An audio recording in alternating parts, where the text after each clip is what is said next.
भाई साल 2021 की शुरुआत तो सही नहीं थी, लेकिन एंड आते आते लगता है दुनिया दोबारा से नॉर्मल जिंदगी में वापस आ रही है। 2020 में जहां 500 एक्स्ट्रा लेकर नीचे उतारने की मिन्नतें हम कर रहे थे, वहीं 2021 का एंड एकदम पुरुषोत्तम भाई की तरह धंधा बड़ा करने की उम्मीदें देकर जा रहा है। मतलब सड़कें खाली हो गई हैं, किसान वापस चले गए हैं, स्कूल्स खुल गए हैं, मोदी जी ने भी हेयर कट ले लिया है और फिल्में भी फाइनली थिएटर्स में लगनी शुरू हो गई हैं। और अब तो मोदी जी ने बूस्टर डोज वाला कमरा भी पब्लिक के लिए खोल दिया है। मतलब इतना सब कुछ अच्छा होते हुए देख, जब कोई हमसे ये पूछता है कि बउआ भैया न्यू ईयर रेजोल्यूशन क्या है आपका, तो मुन्ना भैया की वही लाइन हमको याद आ जाती है कि मतलब अभी इमीडिएटली कुछ नहीं सोचे हैं पर सोचेंगे। और अपने लिए तो भैया सबसे बड़ी खबर यही है कि हम लोग जिंदा 2022 में एंट्री ले रहे हैं, है कि नहीं? तो आइए शुरू करते हैं। चलिए अब आपको बताते हैं इस पूरे हफ्ते का पूरा हाल चाल और बवाल। सबसे पहले बात कर लेते हैं मोदी जी के स्पीच की। तो मोदी जी, आप ये अक्षय कुमार वाली एंट्री लेना कब छोड़ेंगे? मतलब इवेंट आपका होता है और रैली हमारी निकल जाती है। मतलब आप ऐसे मेहमान की तरह टीवी पर आते हैं और हमारी चीख निकल जाती है। पीएम मोदी जी ने शनिवार की रात 9:30 बजे ट्वीट किया कि वो 15 मिनट में लाइव आ रहे हैं। सर, एक रिक्वेस्ट है आपसे, जब भी आपको लाइव आना हो ना, आप सीधे आ जाया करो। ये जो 15 मिनट पहले आप वार्निंग देते हो ना, आपको नहीं पता हमारी क्या हालत होती है। वो 15 मिनट हम कैसे बिताते हैं वो हमें पता है। मेरे घर वाले 500 और 2000 के नोट इकट्ठा करने लगे थे। कुछ लोग तो लॉकडाउन के डर से राशन लेने निकल गए। बाय द वे, इस बार मोदी जी अच्छी खबर लेकर आए हैं। 15 से 18 साल के बच्चों को भी 3 जनवरी 2022 से वैक्सीन लगेगी। इस बात को लेकर जहां एक तरफ पेरेंट्स में खुशी का माहौल है, वहीं 15 से 18 साल वाले थोड़ा बुरा माने बैठे हैं, क्योंकि वैक्सीन तो ठीक है, लेकिन मोदी जी हमें किस हिसाब से बच्चा बोल रहे हैं हमें वो समझ नहीं आ रहा है। कल एक और इंपॉर्टेंट खबर आई कि बॉलीवुड के भाईजान यानी सलमान खान को एक सांप ने काट लिया। सांप जहरीला नहीं था, इसलिए दबंग भाईजान को प्राइमरी ट्रीटमेंट के बाद अस्पताल से डिस्चार्ज कर दिया गया है। सलमान भाई तो बेचारे अपना हैप्पी वाला बर्थडे मनाने के लिए अपने पनवेल वाले फार्म हाउस पर गए हुए थे। उन्हें क्या पता था कि वहां पर एक सांप उनके स्वागत नहीं करोगे हमारा, ये वाले डायलॉग को इतना सीरियसली लिए बैठा है। कई मीडिया वाले इस घटना के बाद भाईजान से बात करने के लिए पहुंचे, लेकिन सलमान ने उनसे भी बात करने से मना कर दिया, क्योंकि स्नेक बाइट के बाद वो किसी और को भी बाइट देने से डर रहे हैं। मुझे लगता है सलमान भाई को तो जंगल से दूर ही रहना चाहिए। उनके जंगल वाले नक्षत्र में राहु बैठा हुआ है, चाहे राजस्थान के जंगल हो या महाराष्ट्र के। वैसे खबर है कि सांप के इस हिट एंड रन घटना के बाद सलमान भाई ने कहा है कि अब पार्टी में बस एक ही गाना बजेगा कि जंगल है आधी रात है लगने लगा है डर, पार्टी वार्टी छोड़ो सांपों का पीछा कर। खैर आगे बढ़ते हैं। समाजवादी पार्टी के कई नेताओं के घर इनकम टैक्स की रेड पड़ी। इस रेड ने सबकी रेड कर दी है, पर समाजवादी पार्टी के कई नेता ये सोचकर भी खुश हैं कि कम से कम इनकम टैक्स वाले ये तो समझ रहे हैं कि इनके पास इनकम है।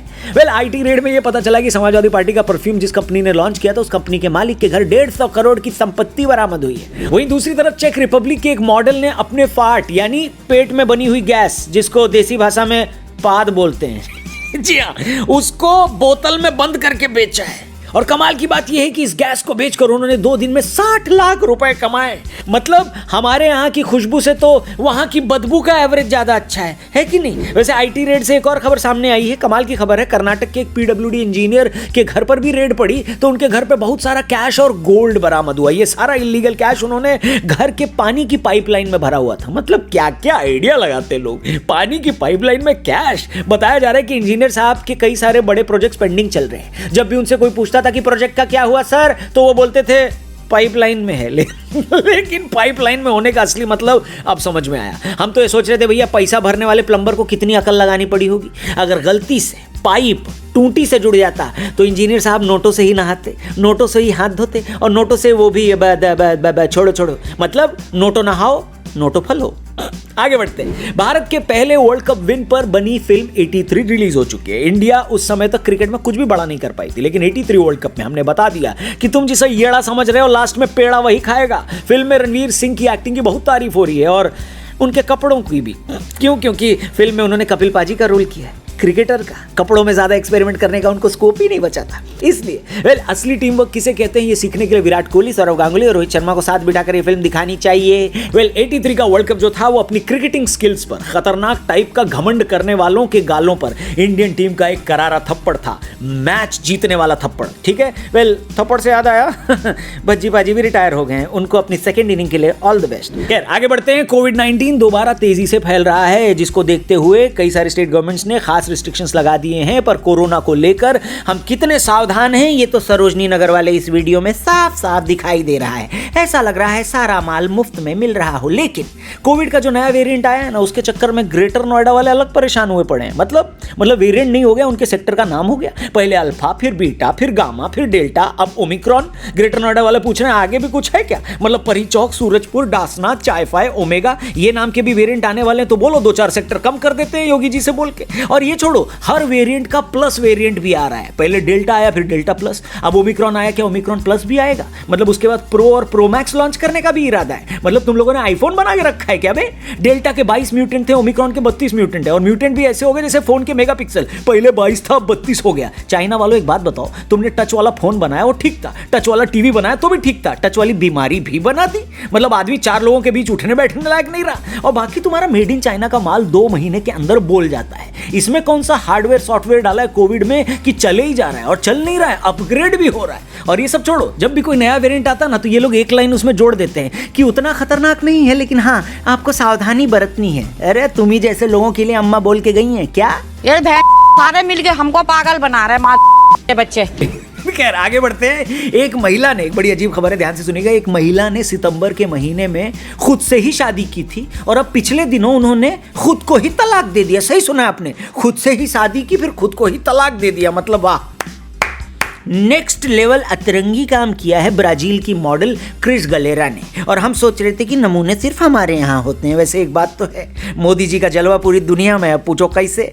आत्मनिर्भर अभियान उन्होंने यहाँ चलाया था, असर ब्राजील में हो गया। मतलब इतनी आत्मनिर्भरता कि खुद से शादी कर रही हैं, फिर खुद को तलाक दे रही हैं। मैडम के लिए जोरदार गालियाँ, बाबा सॉरी तालियां। और आगे बढ़ते हुए तालियां कंटिन्यू करिएगा। क्यों? क्योंकि चलते चलते आपको कुछ पंक्तियों के साथ छोड़े जाता हूं। इस पूरे हफ्ते जो हालचाल बवाल हुआ उसके ऊपर 4 ठो लाइनें लिखी हैं, ध्यान से सुनिएगा। कि तुम मोदी जी की स्पीच और मैं डर का वो माहौल प्रिय, लाइनें पसंद आए तो इसका स्क्रीनशॉट लेके इंस्टा पे टैग मारना भाई को। इंस्टा आईडी तो आपको पता ही होगी। फिर से शुरू करते हैं। कि तुम मोदी जी की स्पीच और मैं डर का वो माहौल प्रिय, तुम नोटबंदी की पिच और मैं कोविड की नो बॉल प्रिय।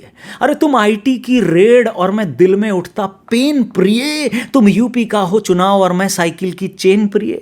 अरे तुम हो करोड़ का कैश और मैं पाइपलाइन का नोट प्रिय। तुम नेताजी की तैयारी और मैं जनता का वोट प्रिय। तुम कड़क चाय हो सर्दी की और मैं डालगोना कॉफी हूं। तुम कपिल देव सी तेज और मैं वर्ल्ड कप की ट्रॉफी हूं। और मैं शादी का वो ढोल और तुम मेरा बैंड बजाती हो। मैं जब भी प्लान बनाता हूं तुम कोविड से आ जाती हो। और आखिरी 2 लाइन इसी कोविड पर कि अरे जितने रंग न आसमान में इतना रंग बदलती हो। बताओ जरा, जितने रंग न आसमान में इतना रंग बदलती हो। हर 1 महीने नए वेरिएंट लेकर जेब में चलती हो।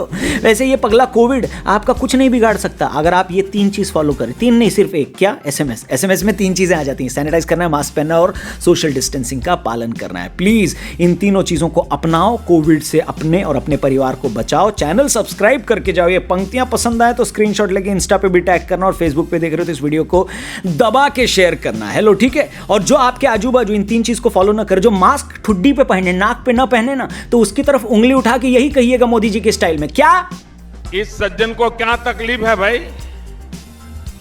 क्या तकलीफ है इनको?